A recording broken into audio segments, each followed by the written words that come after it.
Hello everyone, आज हम बात करने वाले हैं नर्वसनेस यानी कि घबराहट के बारे में। दोस्तों, जो घबराहट एक ऐसी मनस्थिति है आपकी, ऐसा मेंटल स्टेटस है जिसमें आप या तो आप उसको फील कर रहे हैं कि ऐसी चीज़ होने वाली है या आपके साथ वो हो रही है, जिसके वजह से आप बहुत ज़्यादा घबराहट, चिंतित और रेस्टलेस फील कर रहे हैं। लेकिन प्रॉब्लम ये होती है कि हमें ये चीज़ें पता ही नहीं चलने पाती कि हम ऐसे किसी मेंटल डिसऑर्डर से ग्रसित हैं, और इन चीज़ों को हम बहुत लंबे समय तक ऐसे ही कैरी करते रहते हैं और बाद में चीज़ें इतनी ज़्यादा आपके लिए प्रॉब्लमेटिक हो जाती हैं कि इससे बाहर निकलना बहुत ज़्यादा टफ हो जाता है।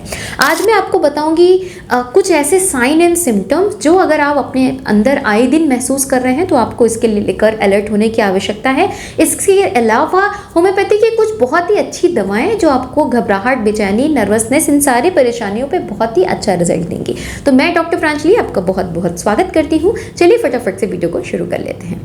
दोस्तों, जो नर्वसनेस है या फिर घबराहट है, एक ऐसी मनस्थिति है जिसमें आपको दो तरह से कंडीशन देखने को मिल सकती है। हर एक इंसान घबराहट या नर्वसनेस की स्थिति से गुजरा होता है। कुछ ऐसी स्थितियां होती है जिसको हम जानते हैं कि हम इस कारण के वजह से परेशान है या हमें घबराहट हो रही है, नर्वसनेस हो रही है। लेकिन कभी ऐसी स्थिति होती है या जो लोग इससे सफर ज़्यादा होते हैं उनको पता ही नहीं होता कि वो क्यों घबरा रहे हैं, उनके अंदर ये सिम्टम्स क्यों डेवलप हो रहे हैं। हर चीज़ों को लेकर वो पैनिक होने लग जाते हैं। छोटी सी भी चीज़ होगी, उनको इस चीज़ को लेकर बहुत ज़्यादा कॉन्शियसनेस आने लगेगी और यही आपके बीमारी का कारण बनता चला जाता है। जो लक्षण मैं आपको बता रही हूँ, अगर ये चीज़ें आप आए दिन अपने शरीर में फील कर रहे हैं तो आपको बिल्कुल अलर्टनेस होने की ज़रूरत है। आपको इसके ऊपर ध्यान देने की बहुत ज़्यादा आवश्यकता है। सबसे ज़्यादा कॉमन जो सिम्टम मिलता है, एंग्शियसनेस।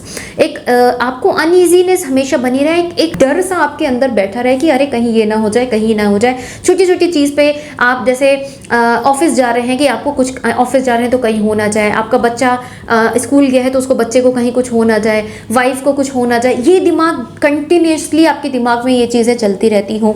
आपकी रह रहे कि हार्ट बीट बिल्कुल बढ़ने लग जाती है, घबराहट इतनी ज़्यादा हो कि आपको अपनी हार्ट बीट खुद सुनाई देने लग जाए, इतनी इंटेंस हार्ट बीट आपकी बढ़ने लग जाती हो। आपको एक्सेसिव स्वेटिंग होने लग जाता है और ये चीज़ें आपको बार बार एपिसोडिकली होती रहती है। अब इसके पीछे बहुत बार ऐसा होता है कि उसके पीछे कोई ऐसा रीज़न रहा है जिसके वजह से आपको ये चीज़ हो रही है। जैसे सपोज फैमिली में कोई बीमार है, कुछ हॉस्पिटल में एडमिट है, तो इस तरह की चीज़ें अगर आपको आ रही है, that is very normal thing कि आपको ये चीज़ें पैनिक क्रिएट कर सकते हैं क्योंकि कुछ सिनेरियोज आपके साथ चल रहे हैं। बट ये चीज़ आपको विदाउट एनी रीज़न हो रहा है कि बच्चा अच्छा खासा स्कूल गया है, वाइफ घर पे है या आप ऑफिस जाना है, इस चीज़ें एकदम नॉर्मल है, बट फिर भी ये चीज़ कहीं ना कहीं आपके दिमाग में चली जा रही है, देन आप इस घबराहट, बेचैनी की परेशानी से सफर हैं।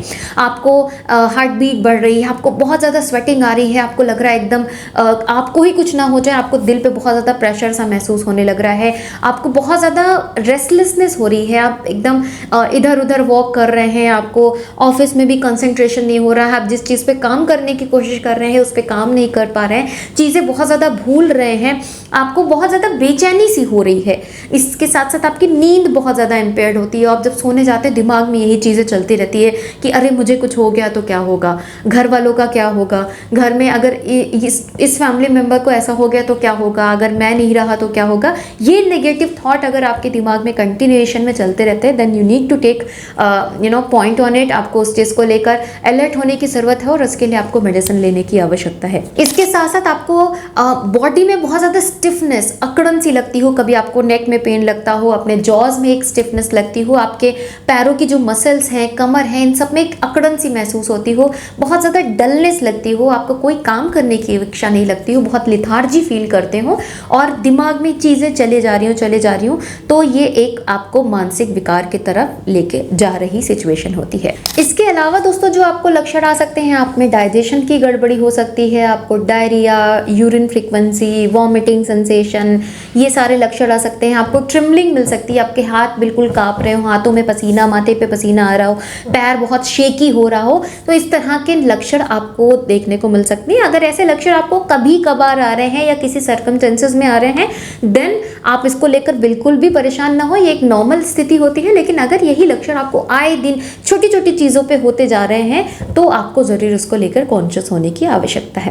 अब बात करते हैं होम्योपैथी की कुछ बेस्ट मेडिकेशन जिससे आप अपनी इस नर्वसनेस इश्यूज़ को हमेशा के लिए ठीक कर सकते हैं। सबसे पहली मेडिसिन जो बहुत अच्छा एक्शन देती है, एक्यूट कंडीशन में बहुत अच्छी काम करती है, एकोनाइट नापोलिस आपको 30% में यूज़ करनी है। अगर आपको एकदम सडन एक्यूट कंडीशन कंडीशन में नर्वसनेस आई है, एकदम आप एकदम पैनिक हो रहे हैं, ये पैनिकनेस आपको किसी कंडीशन में हो सकता है, आपने हो सकता है ऐसा कोई न्यूज़ सुना, ऐसी कोई कंडीशन, और अगर आप बिल्कुल कांपने लग गए, पसीना आ रहा है हाथों से, माथे से, आपके हाथ पैर शिवर कर रहे हैं, एकदम ऐसा लगने लगे कि आपको लग रहा है एकदम फियर ऑफ डेथ हो रहा है, आपको ऐसा लग रहा है कि आप कुछ नहीं हो सकता, ना मैं बचूंगा, ना फैमिली में ऐसी चीज़ें हैं, ना सही होने वाली है। अगर ऐसा इंटेंस आपको नर्वस डिसऑर्डर आपको दिखे, आप में खुद में दिख रहा है या घर के किसी ऐसे मेंबर में दिख रहा है, इमीडिएटली आप एकोनाइट की 30 सीएस पोटेंसी को 2-2 बूंद करके, अगर बहुत इंटेंस कंडीशन में पेशेंट दिख रहा है, हर 10 मिनट पे 3 से 4 डोजेस को दीजिए। जब पेशेंट आपको दिखे कि थोड़ा सा रिलैक्स कंफर्ट कंडीशन में आ गया है, देन आप इसको 3 टाइम्स अ डे पे स्विच कर सकते हैं। अगर ये नेचर पेशेंट का बहुत लंबा रहा है तो कम से कम 1 महीने आप दवा खिलाएं, और अगर ये चीज़ अभी आपको टेम्परेरी 1-2 दिन से दिखी है और पेशेंट आपको दिखा कि बहुत इंटेंस सिम्टम्स के साथ आ रहा है, तो आप 1 हफ्ता देके आप इसको बंद कर सकते हैं। नेक्स्ट मेडिसिन है, बहुत अच्छा काम करती है जो लोग बहुत ज़्यादा एग्जाम्स को लेकर नर्वसनेस होती है, जिनमें इंटरव्यूज़ में जा रहे हैं, कोई प्रोजेक्ट है आपका, कोई आपका प्रेजेंटेशन है, बहुत क्विक पैनिक होने लग जाते हो, बिल्कुल स्वेटिंग हो रही है, मुंह से आपकी ज़बान लड़खड़ा रही है, चीज़ें भूल रहे हैं, आपको कुछ याद नहीं रह रहा है, argentum nitricum is one of the best medicine for that case. आप उसके लिए 30 CH पोटेंसी को ले सकते हैं। अगर आप जिस सिचुएशन में जा रहे हो, बहुत हाई कंडीशन में आपको सिम्टम्स दिख रहे हैं, आप इसकी 10-10 मिनट पे 2-3 डोजेस ले लें, थोड़ा सा आप स्टेबल महसूस करें, तो 3 टाइम्स अ डे पे जा सकते हैं। या जब भी आप इसको रिपीट तब कर सकते हैं जब आप किसी ऐसे काम के लिए जा रहे हो और आपको लग रहा है आपको बहुत ज़्यादा पैनिक हो रहा है, आप उस कंडीशन में इसको रिपीटेडली ले सकते हैं 2-3 डोज, उसके बाद आप नॉर्मल 3 टाइम्स पे रखें। अगर ये आप बहुत लंबे समय से फील कर रहे हैं ऐसी परेशानी, तो कम से कम 1-1.5 महीने 2 महीने तक इसको खाइए। ये आपके नेचर को भी थोड़ा चेंज करने में हेल्प करेगा, एक स्टेबिलिटी लाएगा आपके अंदर। इसके साथ साथ आपने जो बहुत फ्रीक्वेंट पैनिक एपिसोड्स आते रहे हैं, आपके अंदर जो एक इन्फीरियरिटी कॉम्प्लेक्स रहा है, इन सबको भी ये हेल्प करेगा सेटल करने में। नेक्स्ट मेडिसिन बहुत अच्छी काम करती है, वो है जेलसीमियम। अगर आप इतने ज़्यादा नर्वस रहते हैं कि बिल्कुल आपका शरीर आपको लग रहा है उसमें जान ही नहीं है, आप खड़े नहीं हो पा रहे, बहुत ज़्यादा डलनेस, ड्राउजीनेस लग रही है, कोई काम करने की इच्छा नहीं हो रही है, आपका माइंड बहुत ज़्यादा फटीग कंडीशन में जा रहा है, आप डेली रूटीन भी नहीं कर पा रहे, इतना डलनेस आपके अंदर आ रही है इन सारे पैनिकी एपिसोड के बाद, इस कंडीशन में आप जेलसीमियम की 200 पोटेंसी को प्रयोग करें।